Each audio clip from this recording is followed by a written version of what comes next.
Hello guys! So ngayon, mag-open na naman ulit tayo ng parcel. And itong parcel is parcel ko. Pero pinapa-vlog lang ni mama. So ngayon, meron po tayong dalawang Shein dito. And so tara, samahan niyo akong magbukas. Okay.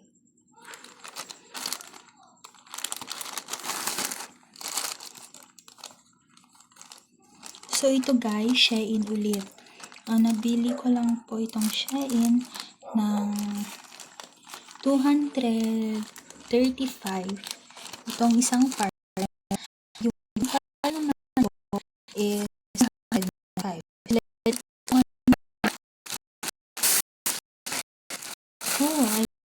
Oh wow! Ito po. Okay, ito yung una po. So, I will open it first.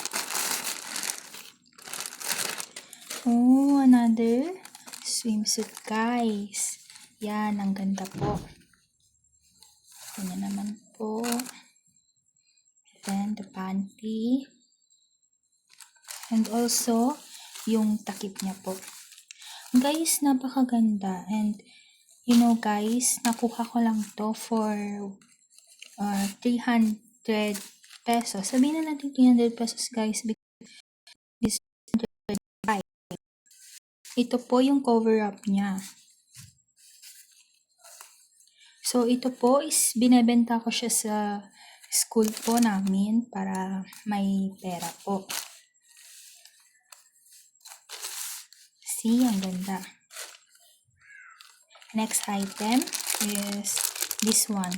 Ito po is clip. So, binili ko po siya para may pang freebies po if ever po na kumuha ng 3 to 5 pieces yung customer ko. So, I always buy something like this po.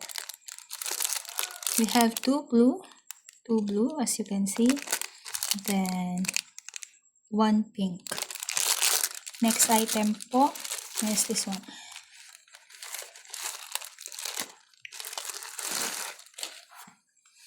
Ito po. Ano kaya itong isang in-order ko? Guys, hindi ko kasi matandaan kasi ang dami ko ng in-order, guys. Okay. So, ito po, pwede po siyang pang beach tee and pang forma. So, pwede nyo po siyang tignan sa Shein if ever din po na titingin kayo ng ganito, guys. Maganda yung kulay. Then, at the back po, backless siya. See? Okay, next po.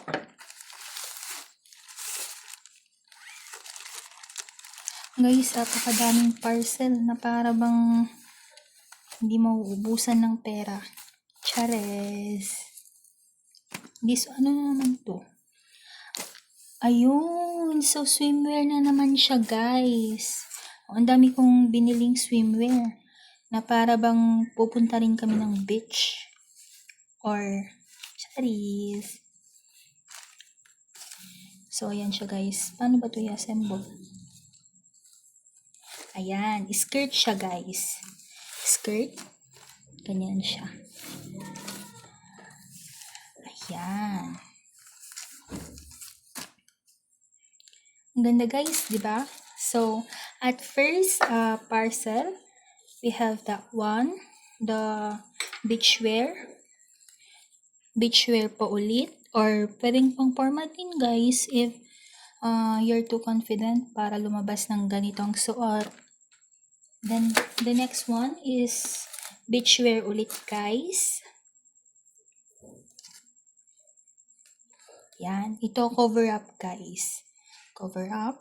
Ang ganda guys oh. May pink. For pink girlies. Ito din po. Pink.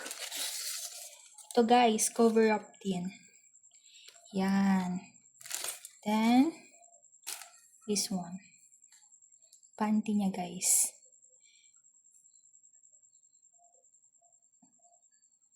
Then, meron pang freebie guys. Ayan.